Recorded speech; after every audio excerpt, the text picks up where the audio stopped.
Welcome back to Tales from the Wrenches. My name is Matt Icefire Shooty. I'm the commander of the Virtual United States Atlantic Command. It is my pleasure to welcome you to and host the second installment of our YouTube series, which takes a closer look at the guys and gals behind the wrenches. Today we have DidjedE, who is the Deputy Commander Air Group for Carrier Air Wing 11. Thanks for coming today, DidjedE, and I'll kick this off by asking you, when did you serve in the Navy and what was your job? I served from 2004 to 2012, and I was a AME, or a aviation structural mechanic safety equipment, and basically we worked on the ejection seats, pretty much anything that would explode that's not like a bomb, or like the canopy pressurization and the optical fire detectors and those sort of things. Like anything that kind of helped. We did a little bit of a radar cooling as well. So yeah, that's kind of what I worked on. A lot of the other stuff though that I did, because that was my job. But a lot of the other stuff that I ended up doing, I was a plane captain throughout the majority of my career. I ended up being a night check supervisor for that AME shop. I ended up going to quality assurance for a little bit, and I kind of wrapped up my time as the night check supervisor for the line division.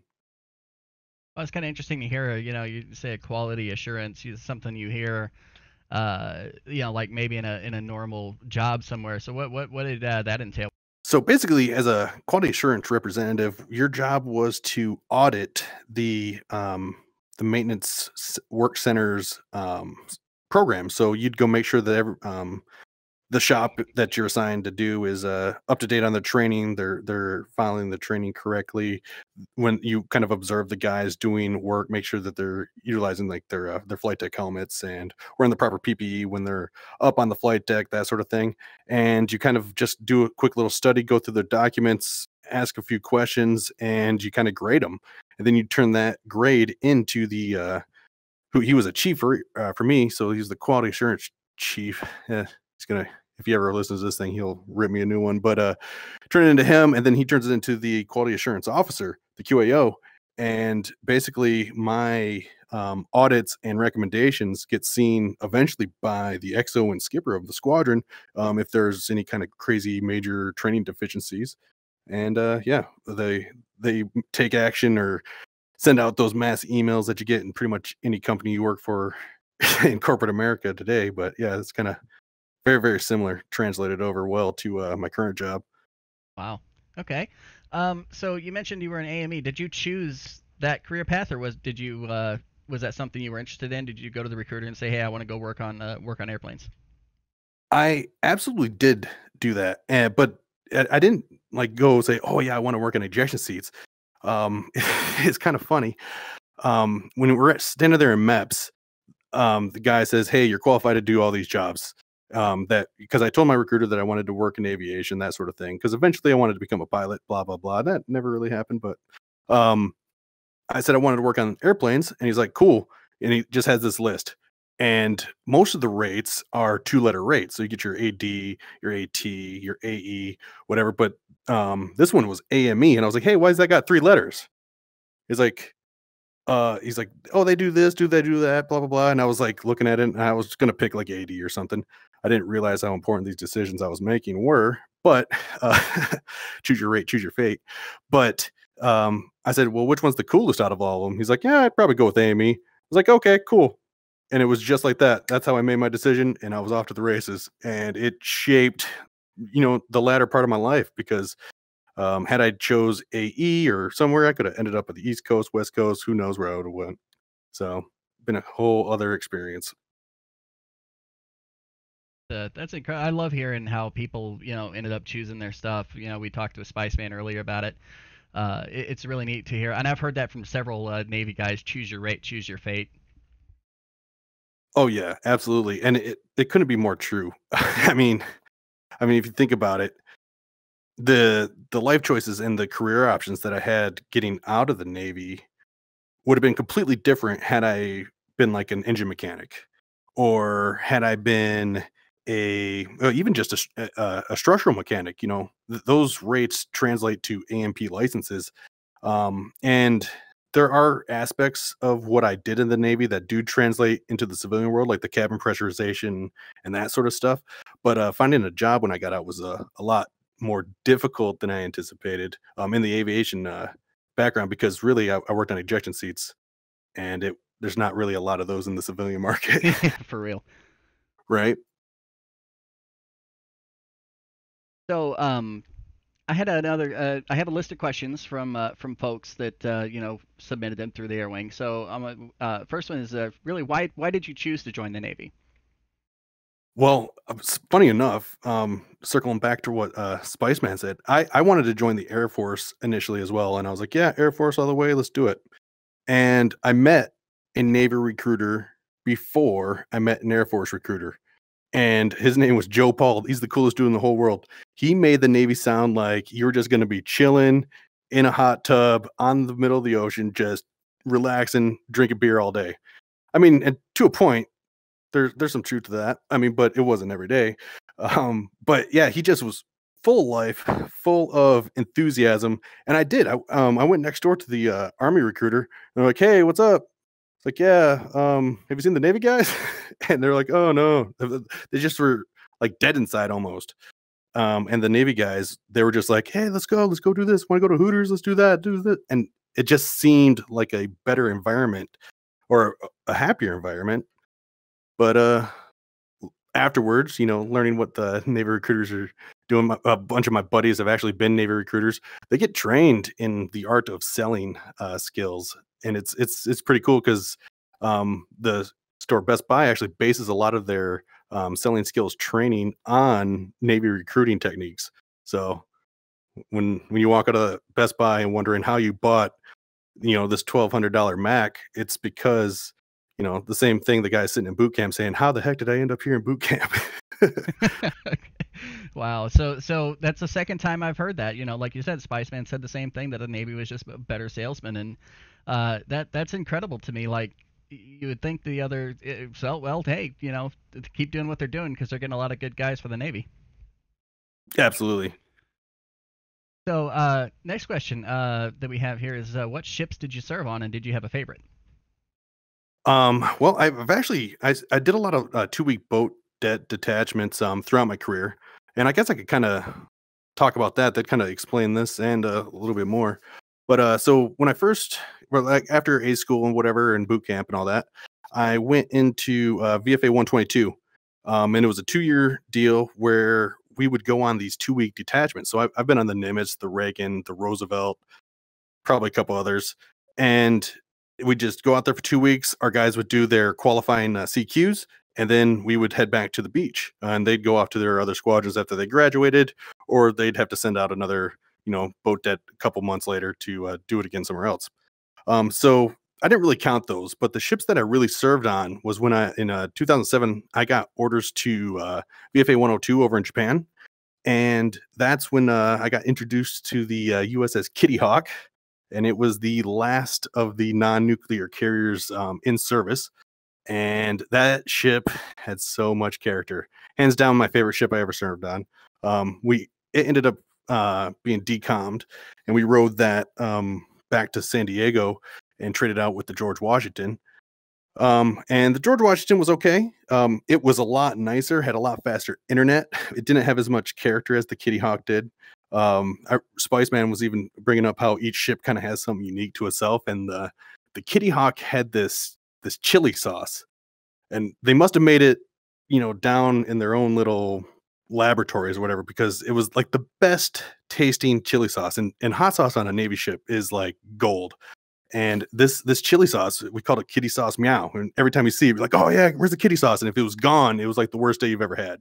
Or if it wasn't in the forward, galley, you'd go and grab it and run back to the aft galley. It was just a dog eat dog world. And if you had some kitty sauce, you were in good shape. But the Washington, I don't know. The Washington, I think its thing that it had was like no sense of humor.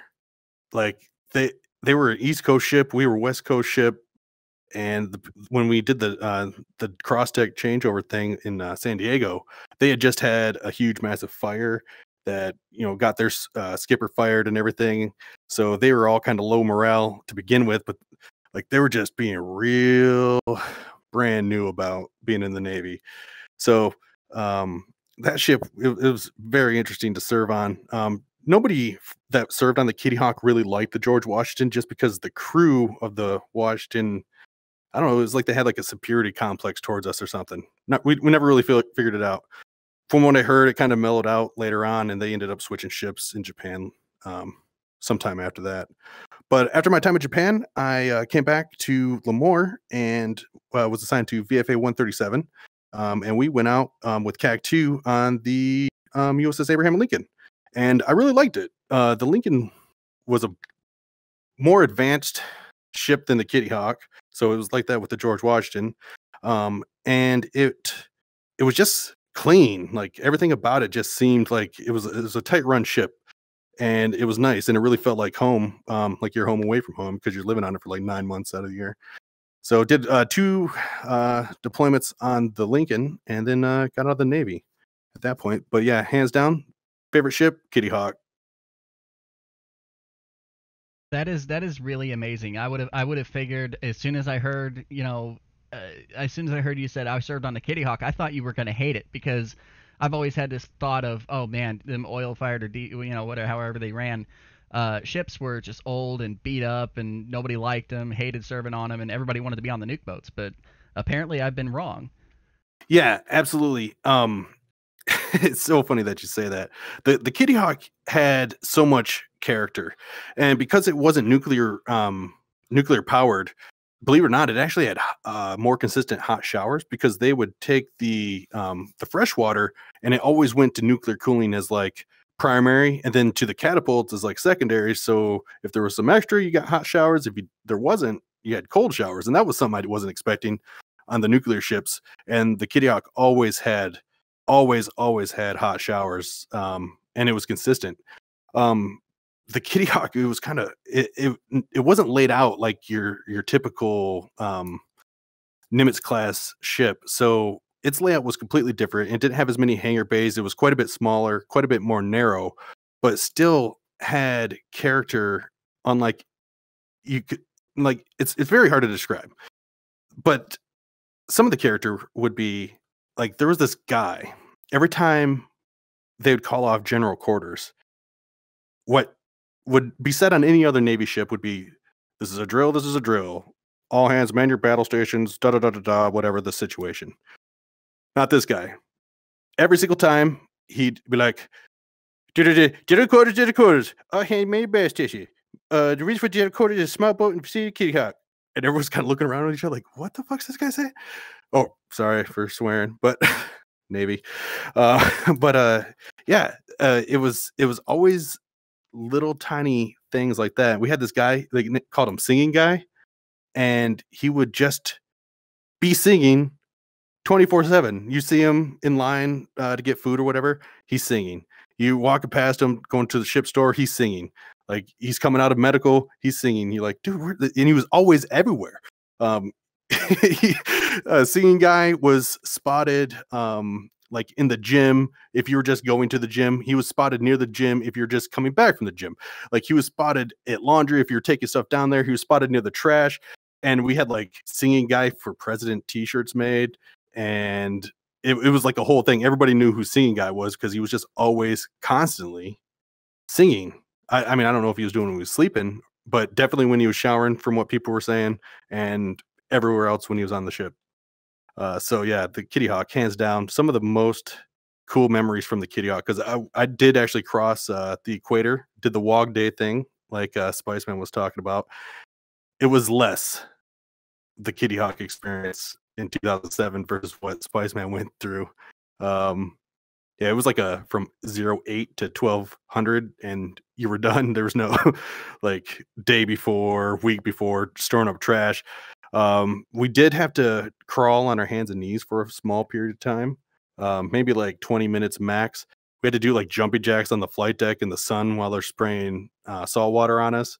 And then we did have to go through a fuel tank full of like green dyed, like coloring stuff. But honestly, it was nothing like what Spiceman was describing, and I have to disagree with him. I have to say that we really missed out on a lot of that camaraderie. I mean, throwing up and getting typhoid, probably not the best situation. So I can understand why they stopped it, but I mean, my shellback card versus his shellback card at a bar, I think his is going to beat mine any day of the week. Wow, that's yeah. I've heard that from several people, and it's just interesting to see it get confirmed. That's why I asked that question. Is you know, did you guys feel that something was lost? And yeah, apparently it's a thing. I watched the show Carrier on PBS when it came out, and it's kind of the same thing. It really didn't like it wasn't. It just seemed like a lot less than what I had heard from a Carrier documentary in the '80s. You know. Yeah, and I actually, believe it or not, watched that same thing while I was on. I can't remember if I was still on the Kitty Hawk or if we'd already transitioned. But I was in the Navy when that show came out on PBS, and I watched it, and it was like, "Oh yeah, just like this. Oh yeah, just like that." It was like watching like a reality TV show about yourself.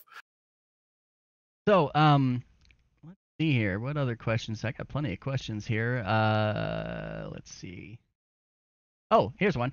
How did the weather affect you guys on the deck, and did it affect in any way how you service the aircraft? I would love to have said yes, that it affected how you service the aircraft. But unless it was physically impossible to be up there, which, one occasion, maybe a sandstorm, where we all had to get off the flight deck. If rain, shine, wind, hail, lightning, I've seen it all up there. We were doing flight ops in the middle of a thunderstorm in a bay that we couldn't maneuver in. And like jets were taking off from the catapult and lightning was striking mountains on the coast right near us. We're doing some kind of like fleet review type thing. Um, I remember it being nighttime trying to change an ECS compressor up on the turtleback of a jet on the front of the boat, kind of near the bow on like the one row on that right hand side. I remember just like it's yesterday. Rain is just literally beating my face, and you can hide a little bit behind the turtleback for a second if you're like looking in to get a new wrench or something out of there. But rain just beat me in the face. I can still feel it almost. It's just like stabbing you, like somebody taking toothpicks and just stabbing you in different spots on your face. Um, and yeah, trying to get that part in the jet fixed, and then somebody comes out and has to start that thing up and make sure everything works. The air conditioning blows right. The cabin pressurization system is actually working and that sort of thing. It was taxing, the weather. I remember one time we were doing a FOD walk down. And there was a small little cloud out there, and I looked back, and the cloud was half the distance from where it was to me. And then by the time they blew the whistle to start walking for the FOD walk down, we had all been drenched by this squall line of water. And it didn't matter who you were. Like nobody had rain gear on that day. It was just like, oh, FOD walk down's happening, and it's pouring monsoon. And then it went by, and you could tell who went to FOD walk down and who skipped out because you were either soaking wet or you're completely dry, and there was nowhere in the middle. Like your boots were just full of water, everything. And you just keep going. Go change if you want to. Stay wet if you don't, and keep going. Oh yeah, yeah. I a lot of that is familiar to me because I was a lineman for about 15 years, and yeah, you worked. It didn't matter what the weather was. You know, technically you were supposed to not work when there was lightning and all this other stuff, and we was just like, no, we want to go home at some point. So yeah. So another question here is, what's the qualification for being a plane captain? Like, how is that a thing, and what does a plane captain actually do? So first, a plane captain, you start off as a plane captain trainee, and man, I remember when I was in Lemoore, they're like, "Hey, you're gonna." I finally got assigned to the line division. I had to do 2 months of like clean the barracks kind of duty thing when I first got there. But after I got finally assigned to the flight line, um, basically I just had to follow a qualified plane captain the entire time, and it's a pretty thick packet of paper that you got to go through, and it covers pretty much every screw, every external thing that you should check on an aircraft because it's the plane captain's responsibility to do the turnaround and the daily inspections on these things. So if an airplane comes back in, gets its gas, and pilot swap out, it takes back off, goes, does its thing. You have to do an inspection in between that called a turnaround inspection, and verify that that airplane isn't missing anything vital, basically. And you got to do it expeditiously. So they, as you follow the other plane captains, they kind of show you like this, and this. There's some hazing involved. I mean, I don't want to say hazing, that's a strong word, but there's some fun involved. Like, especially once you become a qualified plane captain and you're training the new guys, you'll have them out there pumping the launch bar, telling people you got to wait till the light changes from red to yellow, that sort of thing. And there's no power on the jet; it's not going to do anything. So you got to, 18-year-old kid out there just pumping his life away, waiting for the light to come on for the AOA indexer. It's kind of funny. Messed up, but funny. We'd also like send guys on little dumb errands to go get like a garbage bag full of exhaust for testing, or go find like a pad eye, which actually that's a funny story in and of itself. I don't want to get too far off topic, but we did end up sending a guy on a wild goose chase to find a pad eye, and 3.5 later, sure shit, that guy came back with one. He went to AIMD, which is kind of like where they do like a different kind of maintenance. Like you send them parts, they fix them, they send them back kind of place. And they had a pad eye in concrete for like display or something. And he said, yeah, my guy over here, he needs it. And he came back with him. I gave him the rest of the day off. But yeah, it was pretty cool. But yeah, as the plane captain's duties go from general like cleaning, so like they do all the cleaning of the aircraft. So they service the oil, they service they do the refueling procedures on that, and then in addition to like the inspecting and signing off all that kind of paperwork deal, like the safer flight stuff, they also present the pins. They remove all the pins and present each one and all the ball bearings to the pilots, salute them, assist them in any way, shape, or form, close up the panels that they like throw little bags into, or they're uploading their stuff to things that make the computers do things. You close up all that stuff for them and make sure all the panels are clear, close the boarding ladder for them, take the chocks out, start their, well, you don't take the chocks out right away, but you do start the aircraft, run through their bit sequence, make sure, basically you're just making sure the pilot doesn't kill anybody and doesn't crash into anything when you're on the beach. When you go to the ship, it's a little more different. You end up giving the controls of all movement to the yellow shirts, but at the beach, all the taxiing and stuff is done by you until you send them on their way. But yeah, you make sure that the pilots aren't moving into the controls or anything. If the ordnance guys need to go in there and access something, or if somebody's like the final checkers are going down and checking all the last little look thing, making sure like a ground strap or something dumb's not like left there. And yeah, they just make sure the whole evolution is safe. Everybody's clear. Once we got thumbs up from the final checkers and the pilot, we taxi them out of their little parking spot, send them on their way. It's a very rewarding job, I would say. On the ship, it's a little bit more taxing because you do have to chain down the aircraft all the time. So the job changes a little bit when you're on the ship, whereas you always are just carrying 6 chains and ready to tie them down at a moment's notice. Pushbacks are a huge thing on the ship. So if like all the tow tractors are towards the aft of the ship because we're in the middle of a recovery session, they'll actually call for a pushback, and basically everybody that's around, regardless of squadron, when you see the yellow shirts start doing the pushback symbol, which is kind of like you'd imagine, just 2 hands kind of going forward. When they start doing that pushback, you just run over there and start pushing on it, and everybody's combined presses will get that aircraft to go backwards. It's kind of dangerous because they'll also tell those pilots to turn sometimes, so you got to kind of be ready for anything, especially if you're closer to the nose, because he'll start swinging, that nose gear one way that you could accidentally get ran over or whatever. So it's always this constant battle of trying not to die and making sure everything stays safe. Yeah, that seems to be something pretty common. They don't say it's the most dangerous 4 acres in the United States for nothing. Right. Yeah. The the flight deck is a very interesting place. Now, I was fortunate to never be on deck when a wire snapped or when an aircraft had like an incident.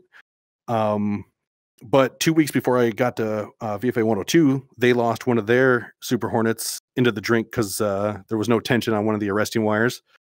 And 2 weeks before I got to VFA 137, two of our pilots actually had a midair collision. Both pilots survived. One jet went down in the Nevada mountains, and the other one came back and landed. And I remember walking into the hangar bay for like my check-in and saying, "Whoa! Most of the Super Hornets back in Japan had two wings because this one, the guy that landed it, like hands down the coolest dude in the world." And the other guy was that crashed was my division officer actually, and he was also just one of the coolest down to earth guys I've ever met. And that's pretty much most of the Navy officers I've met have been just real cool, down to earth, dudes that you just can't help but respect. But yeah, it was kind of interesting and kind of like, whoa, this place, like you kind of forget that that stuff can happen. And unfortunately, much later on, uh, probably about 8 months later, um, there was a jet doing a like test. Or no, not a test, but he was practicing for an air show, and he actually got too slow or something, and the jet started to crash. And I actually watched it crash right there. And the pilots unfortunately didn't eject out of that one in time. Partial ejection, but not enough. They were upside down at the time too, so the seats didn't even start to move down the rails, which that stuff starts happening in like eighths of seconds, 30 seconds of seconds, like how fast that ejection sequence starts happening. So they didn't have a chance. They should have ejected much, much earlier, but they tried to save the plane, and unfortunately lives were lost. But yeah, it's definitely a dangerous thing, naval aviation. And if you stick around it long enough, you'll definitely see people die. Um, Funny comical story. I mean, probably not for the guy it happened to, but that we had a F-18C when we're over in Japan from VFA 192 Golden Dragons. They actually had a pilot accidentally eject over I don't know if it was an av air hot or some kind of bleed air failure. So he got a bleed air failure or something in the jet, and the procedure is to grab your little green emergency oxygen ring, not modeled in the F-18C DCS version, but there's a little green O2 ring that you can grab, and it gives the pilot gaseous oxygen from the seat pan. And we had to service that as AMEs, so that's kind of why I know about it. But his deal was to grab that, but instead of grabbing that, he grabbed the ejection handle in between his legs and watched his aircraft that was on autopilot fly for another 200 miles before it ran out of gas and went down. But it was kind of cool because our pilots were able to locate that guy when he ejected, said, "Oh crap," registered it, locked him up with his FLIR pod, and just kind of circled into the helicopters, picked him up out of the water, just relaying the message back to the ship. So he ended up having to go back and do like a remedial training in Pensacola or something. But I don't know who it was. He knows who he is and he knows what he did. But yeah. Wow, Hope he doesn't listen to this and come back at me. that'd Like, be hey. that'd be interesting if hey guys, there's a rogue Hornet out there, target practice. Right. Yeah. I don't think it was, I think we're blue water op, so there was no land like that the plane could have got to. But yeah, they had to do some weird stuff on deck to get a tanker that wasn't scheduled to fly going like right now. So like pilots were running around and everything, making sure, because they were supposed to come back, but blue water ops and all that. So they needed to get other tankers up there quick. So I want to swing back to one thing that's kind of one of my personal kind of pet peeves, and people who are listening will probably know about this, or some of them will. Cleaning. You mentioned that you were responsible for cleaning the jets. Mm. So it's a big thing with the DCS people, and it's definitely a divide here in the air wing, whether or not dirty jets are the norm, or are they actually cleaned on a regular basis. So on the shore, every single aircraft in the United States Navy is cleaned every 14 days, at least the fighters, F-18s. I don't know about the new ones, other wash cycles, but on the ship, every 7 days, they are to be washed with fresh water and soap because of all the salt buildup that happens out at sea. It's a very, very tedious job. And this kind of sucks twice for me because the AMEs have their own daily cleaning requirement for the 7 and the 14-day inspections. And then the line division also had their own little washing, requirements that are separate from the cockpit. So I'm very fluent in the ways of cleaning the F-18 Super Hornet in all manners of exterior, interior, and all that sort of thing. So cleaning. Let's just start at the beach. At the beach, it's real nice. You get a wash rack, and you take the airplane to the wash rack. You back it in yourself. You don't have to wait for anybody, and you just verify that it doesn't have any weapons on it. The airplane is de-armed, like it doesn't have any chaff or flare boxes in there. It doesn't have any of the CADs for the Admiral's doorbell when you push the select jettison and those sort of things. Those CADs have to be out of there because they'll load them in, especially for the drop tank. So you just kind of check and see, make sure that it's not sitting in there. And if the aircraft's de-armed, you commence with taping up the aircraft. So anything that is labeled like dangerous for water intrusion, they cover it up. The vents up at the top of the stabs for the fuel dump is a real good thing that they need to tape up. They need to tape up all the ECS vents up top. Pretty much anywhere that water could go in to the engine, with surprising exception, the intake for the engine, which we actually had to go in and scrub the inside of that too.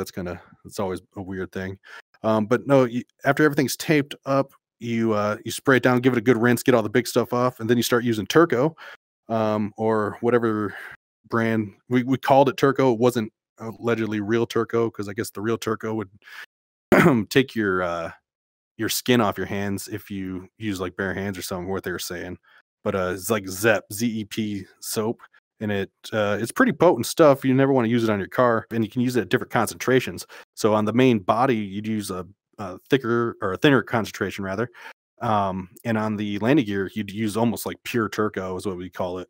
And you're pretty much just using like detail brushes and getting into every nook and cranny on that aircraft. And once you think it's clean, you contact the supervisor, and he comes out and tells you what's not clean, and then you fix that part, and then he comes out again and tells you not clean, and then you fix that part. And basically that's once the aircraft is clean, the supervisor will tell you to take all the tape off, and you take it all off, and then he'll come and actually CDI the job, and he'll look in every single little thing that should be taped, that tape's not there. And they actually send the shooters out to lubricate the like Zerg fittings in the IFR probe and any other little landing gear stuff that needs to be like oiled or whatever they pump hydraulic fluid into it. I'm not really sure what they're doing, but they had to do that, and then they would sign off that task as being complete. And that was every single aircraft every 14 days. So basically, if you had a squadron of 14 jets, you're washing 1 or 2 airplanes a day at the beach. Well, you basically double that when you go to the ship. Except the ship has different things like water restrictions. Like if the ship's running low on fresh water, you can't use fresh water. So you have to do like a dry wash, and basically you take scrubby bubbles is what we called it. And it was how do you describe it? You just basically spray the foam bubble thing onto the aircraft and wipe it off as best you can. And you can see a very stark difference between an airplane that's been washed with water and Turco versus an aircraft that's been washed with soapy bubbles and basically a smear gun. You just smeared black stuff all over it. So to answer your question, the squadrons that got water had clean jets. The squadrons that didn't have water had dirty jets. And because I ended up, finishing up my career as a night check suit for the line division, that's the messed up piece about it all too, is you're typically flying in the day and you're washing at night, maintenance at the nighttime. So we think we did really good. I've signed off this airplane as, oh, just had a 14-day inspection. But I'm looking at it the next day when I come into work, and it is so dirty because my guys missed this, they didn't get that, and like you end up doing a lot of rework up there too. So the keeping up with the 7-day, 14-day cycle is quite challenging. But going back kind of to what the AMEs do up in the cockpit, and I've heard people talk about the cockpits never looked that dirty, da da da da da. We were constantly up there with paint pens. As I said, every 7 days, we're up there cleaning up all the little nicks. Because I mean, you'd be surprised how much black paint gets chipped off of those things just by like pilot's gear hitting it, plane captain's gear hitting it, tool pegs hitting it. Stuff gets rubbed off, and there's black specks of paint, all throughout the whole cockpit there. So we'd go up there with a can of VVL 800 and pretty much and some CPC, which is a corrosion preventative compound, and a black paint pen, and just go to town cleaning the inside of that. We'd vacuum it all out. I think actually that was an 84-day. Now that I come to think about it, I don't know, but yeah, it was an 84-day because we had to pull the seat pan out to do it. But yeah, very versed in cleaning the aircraft. It is a very time consuming thing. It's actually kind of nice though. I wasn't an AT. I didn't have to take all those like DDIs out. I mean, in DCS, the DDI, I mean, it's like a 6x6 thing. You'd think it's about the size of one of those Cougar MFDs that you can buy, but it's actually like 2.5, 3 feet long. And like they pull that thing out of there, you're like, what? And it's heavy too. You're like, how are these guys carrying this stuff around? But yeah, there's a lot of interesting stuff that you see just because you are an AME and you had to pull the seat up so these guys can work on this thing, that thing, whatever they got to do, or they dropped an unknown amount of change into the cockpit, or I was eating some Skittles and I had some left in my bag and I don't know how many I had and how many I ate, and then we had to go inverted and it was all on the top. So yeah, we would do a lot of FOD searches, which is foreign object damage, and basically, like you go up there looking for 2 M&Ms, you find like 33 cents and no M&Ms, and you're like, So yeah, that's, I don't know, interesting stuff. Sounds interesting. It really. I'm sitting here. I got my mic muted because I'm sitting here laughing at some of the stuff you're saying. But, so, so the cockpits in DCS, okay, specifically the Hornet, is it a decent representation of what you would see? So I Like dirty fly wise? pretty much, yeah, I fly exclusively VR, and in 2D, I thought, man, this is really something. But the first time I flew VR, because another job you do as a plane captain is ride brakes. So as a brake rider, that's actually before you become a plane captain. You sit up there, and the canopy has to be open unless there's a jet turning, and you're gonna possibly damage the canopy because of the jet wash. So the canopy has to be open so you can listen to the commands. And everybody's got a whistle in their mouth, and if you hear a whistle, that means stop, right? And your job is to blow the whistle, and if you hear the whistle, hit the brakes, and so that's a brake rider. So the first time I loaded into the F-18C cockpit in DCS, I looked around, and I was on the flight deck, and I tucked my elbows in because you're not allowed to keep your elbows on the canopy sill because, bouncing around or whatever, the canopy could come down and, crush your elbows and, possibly lose some arms from that. And that was my first instinctive thing to do, was make sure my stuff was tucked in because it looked exactly like it. And to the point that I was like confused because on the Super Hornet, you got just a green screen there. And on the Legacy Hornets, you have the little push button, deal that you're used to. And yeah, it's like there's just a few small differences between the F-18C cockpit layout and the Super Hornet cockpit layout. And yeah, it was just like, oh, keep them tucked in because it was that realistic to me. And it like took me like into the immersion level. Like I was right there. Like I was surprised I couldn't smell the salt in the air. That's crazy. Yeah, that's good. They did a good job of it. I wanted to swing back on one thing you had mentioned. So you said like you were talking about how you were surprised that that the DDIs were like 2.5 feet long. I had just looked up because I couldn't remember. I was, but the Hornet first flew in 1995, the Super Hornet. So you got, I mean, I was just thinking about that. Wow, you were thinking about the Cougar MFDs, but yeah, if you wanted to display like that, it probably had to be a pretty big unit. If you remember what our computers looked like in 1995. I actually have a unique. I got to experience the old green only DDIs that were kind of like TV tube deals, technology, whatever it was. It was a curved screen underneath the flat screen, and it was like an analog TV. Like you could maybe I don't know. It seemed like it was only capable to run like a Game Boy screen, like if that makes sense. But surprised, like if they were doing a test on it, it could do all kinds of different little colors, but like its main screen was green only.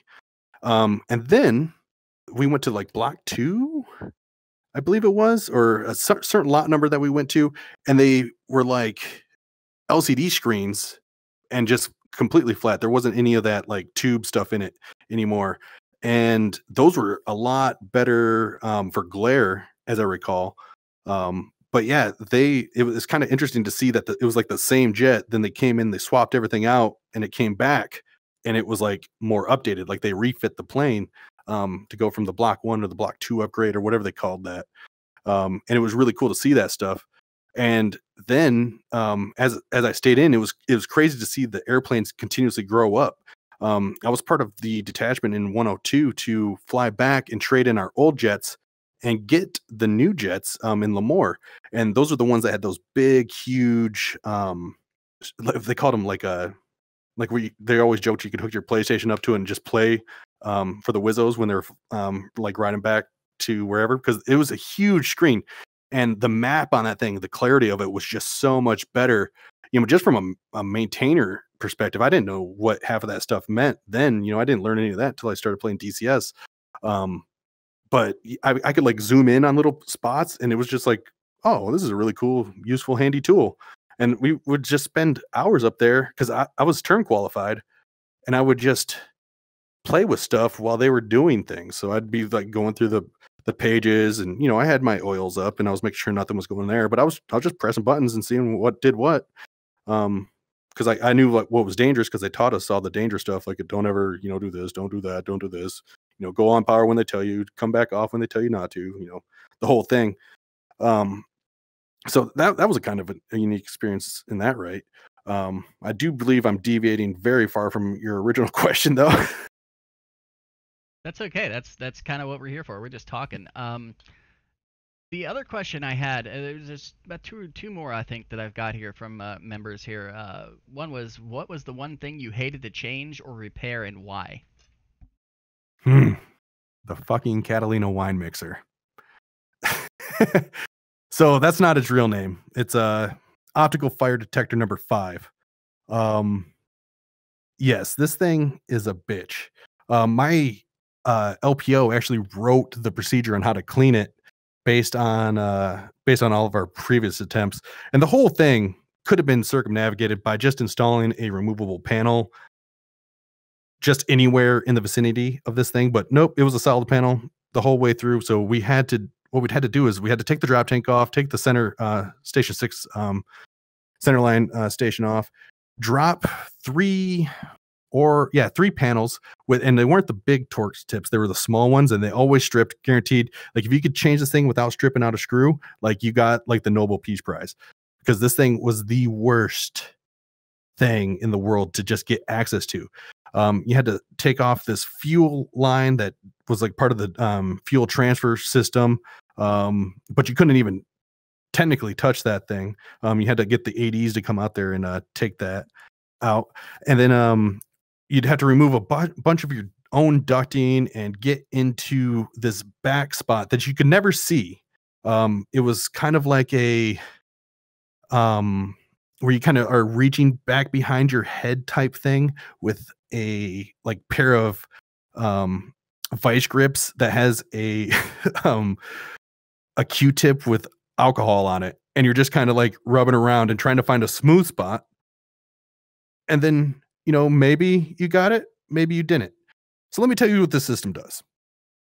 The optical fire detection system detects light, interprets that light to see whether it's ambient light or fire and will explode all of the components in that area to give the pilot a second or two more to eject. That's in case like you're taking because right above this system is the fuel tanks. So if the aircraft is taking like damage, it's just a system that will explode a bunch of stuff below the fuel system to try to prevent the aircraft from blowing up. Now, that sounds like a great and amazing, tool to have, right? Like, yeah, give anything to keep these guys going.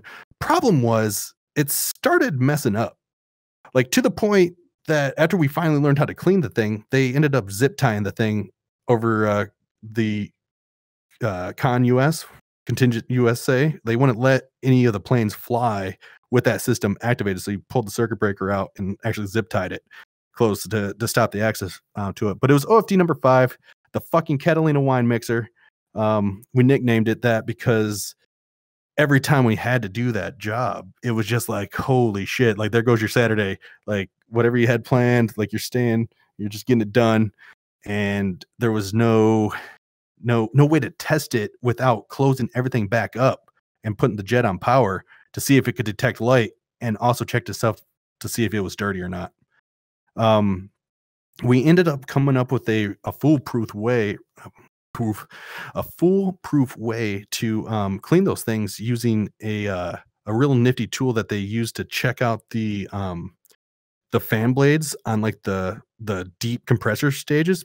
So basically it's like this really long thing that has a light on it and a camera, and the tip can move. So like you can articulate it to like look up or down or whatever. And you just kind of feed this thing on this long cord.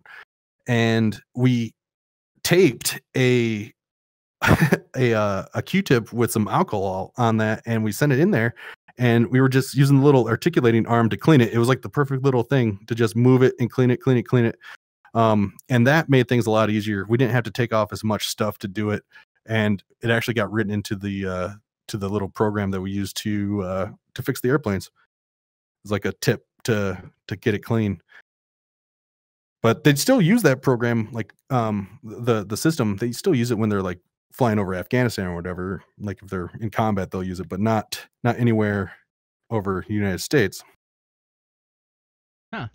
That's really interesting. I've never even heard of that. That is something completely new to me. I love it. I love these. So another question was, what did you have anything that pilots would do that would really annoy you? Like, did pilots do anything to just really just kind of get your goat?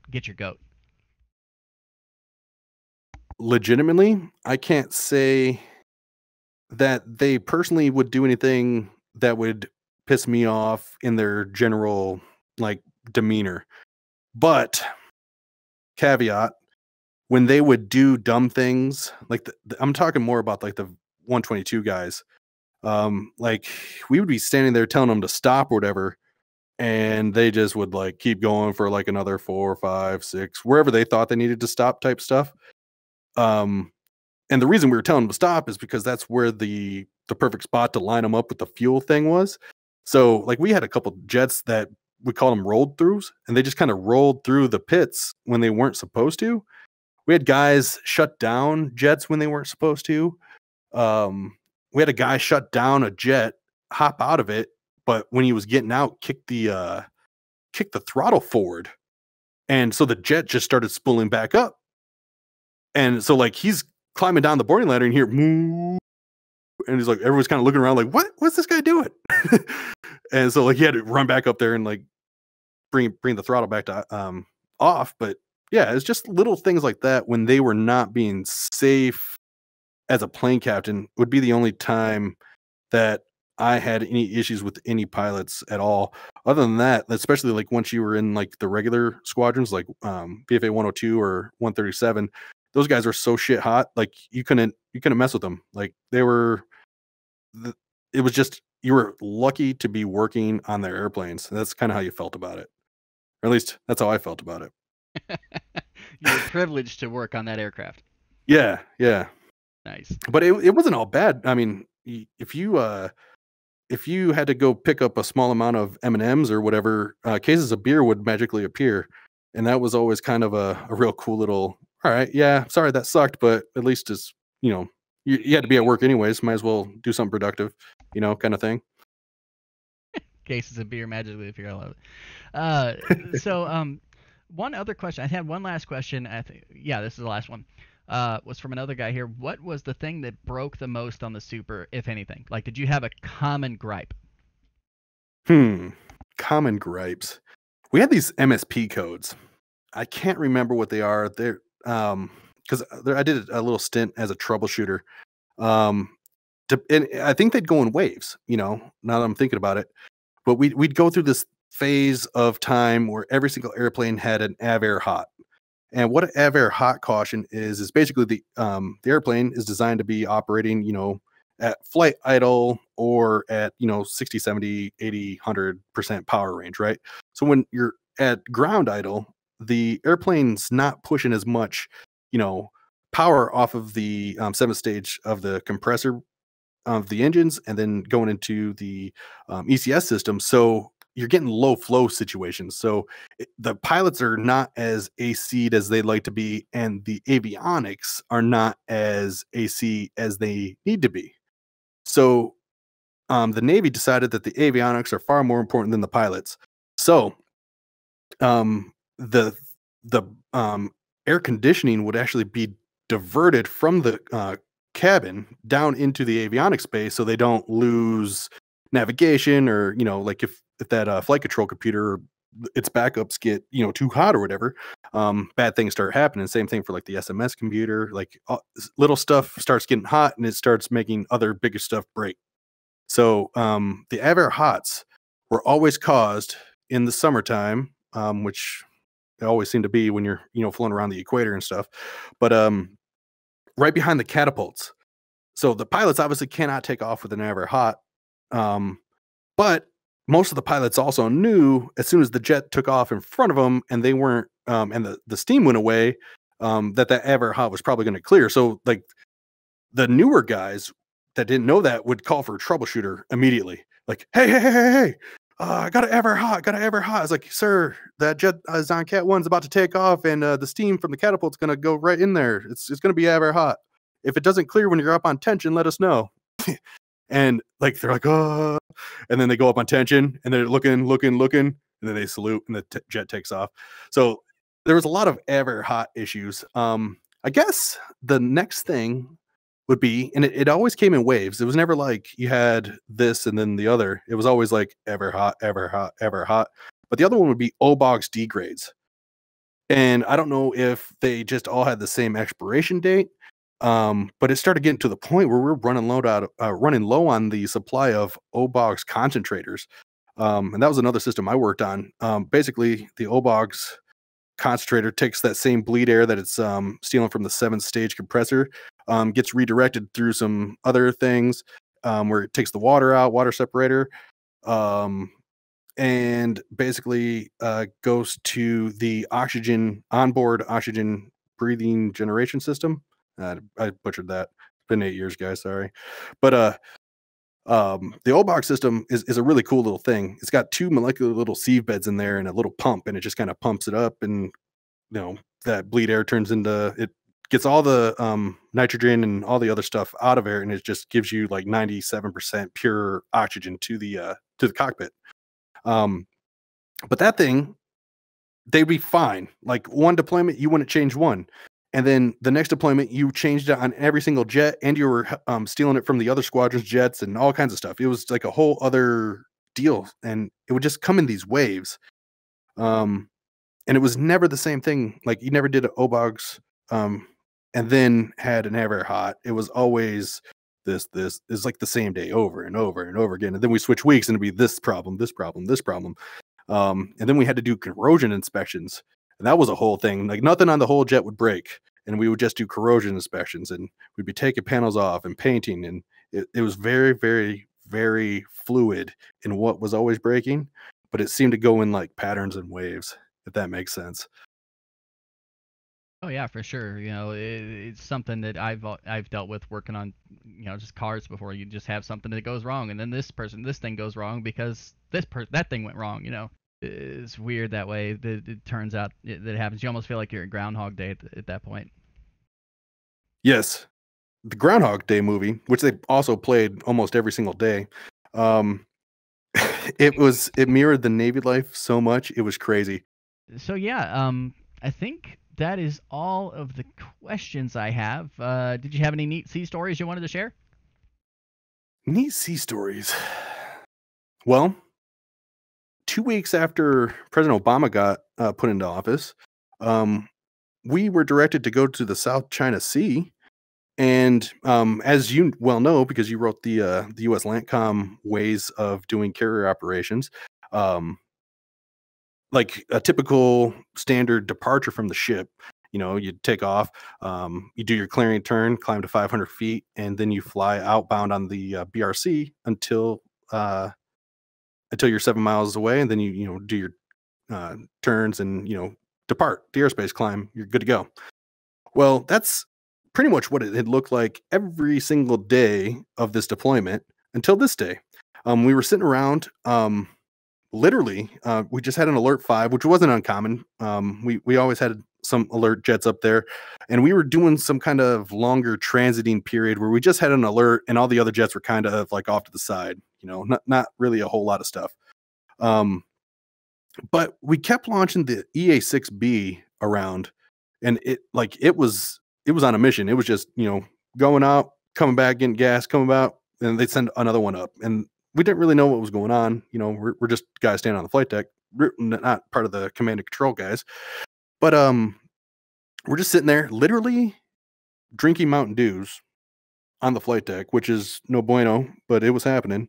We were hiding behind the things in the catwalks, is just kind of manning the alert, but been up there for 6 hours or so, and the call comes over the radio, like launch the alerts, cat 3 check-in button 4, blah blah blah blah, and like the canopies were closing, the other engine was on, and you're like, oh, this is happening right now. You put your thumbs up, and we threw our Mountain Dews off the side of the ship, and they're Durkin Mountain Dews too. That's a whole other story in itself.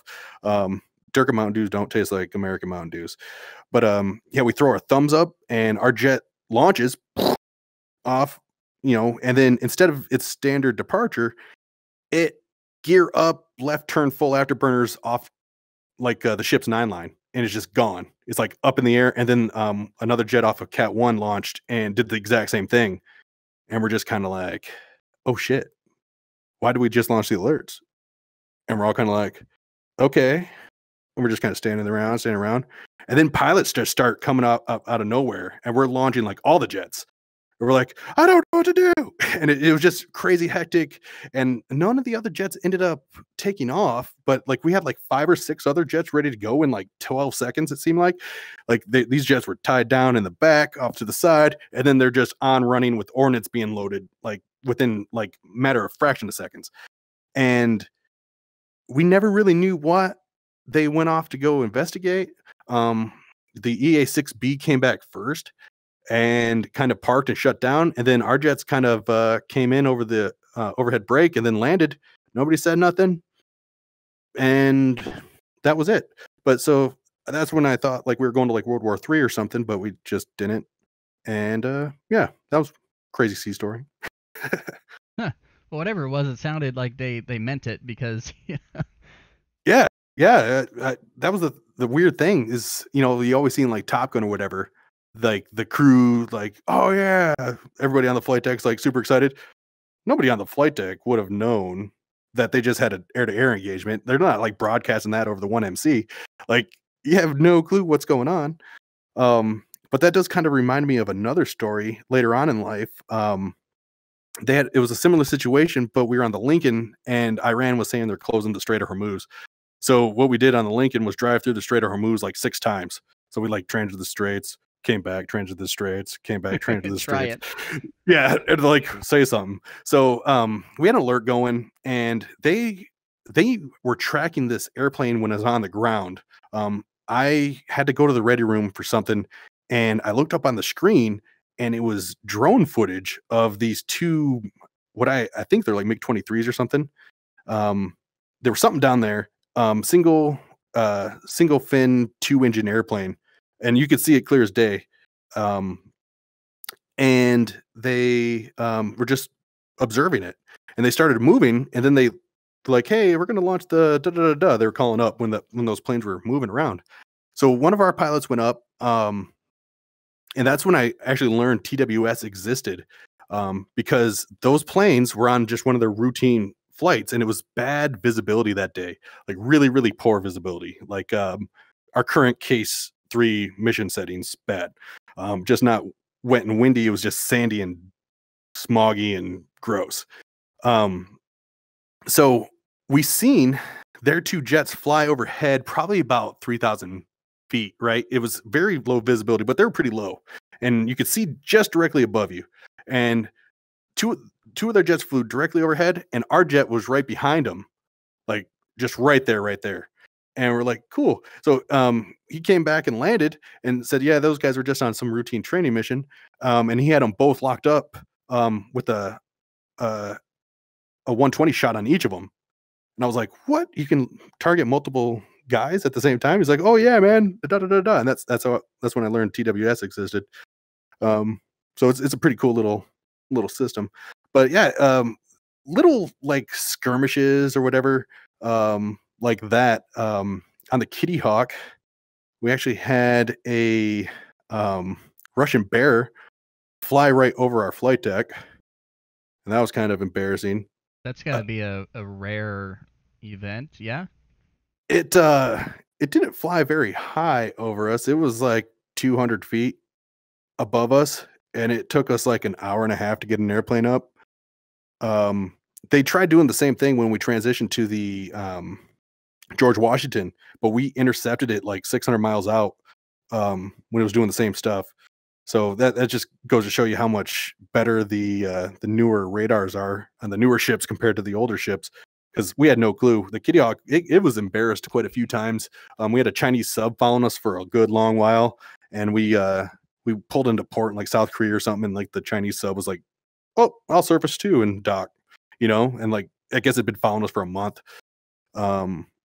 Lots of little things. We were dragging screws towards the end, like the whole ship would be shuddering because one screw had locked, so all the other screws were full speed, and it was kind of doing like this weird yawed.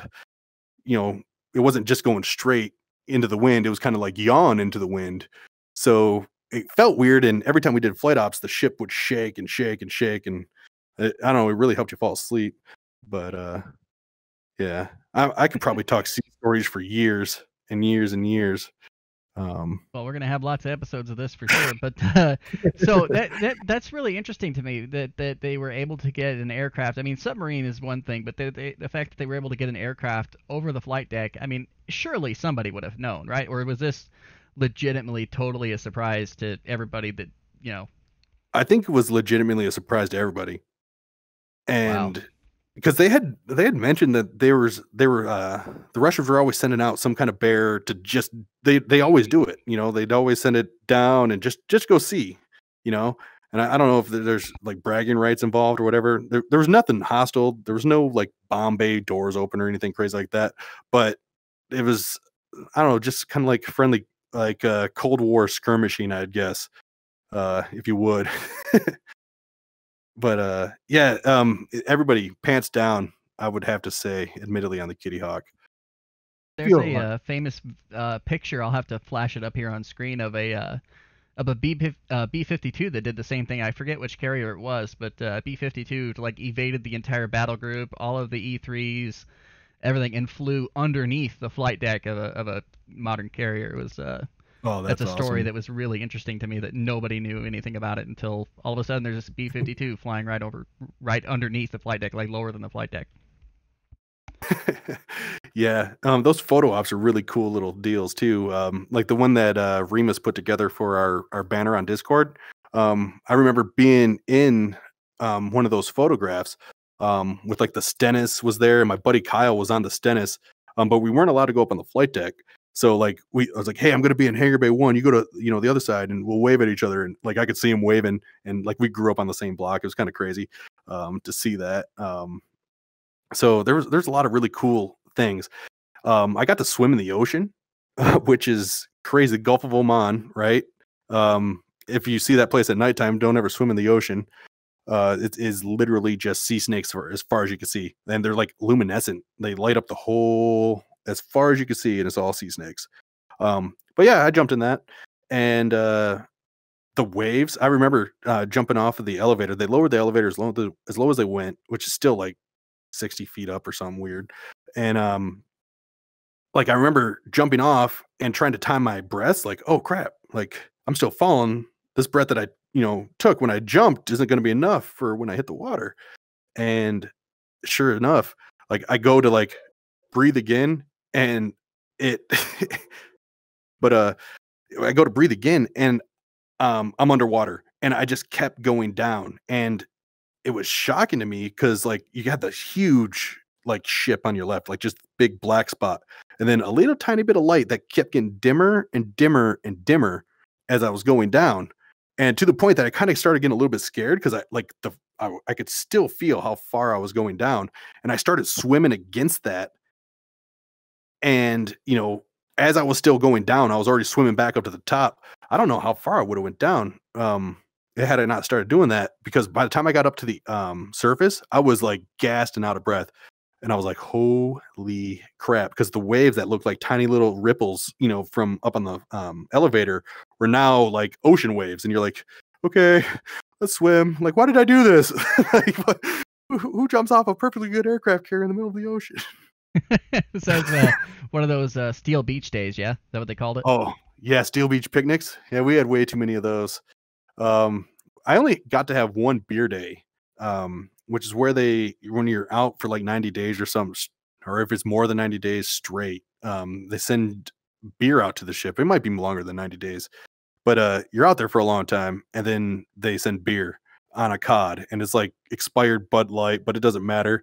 And you're allowed to have two, but you have to stand inside like the red tape and show your ID and all that stuff to make sure you're 21. But yeah, Steel Beach picnics were a lot of fun.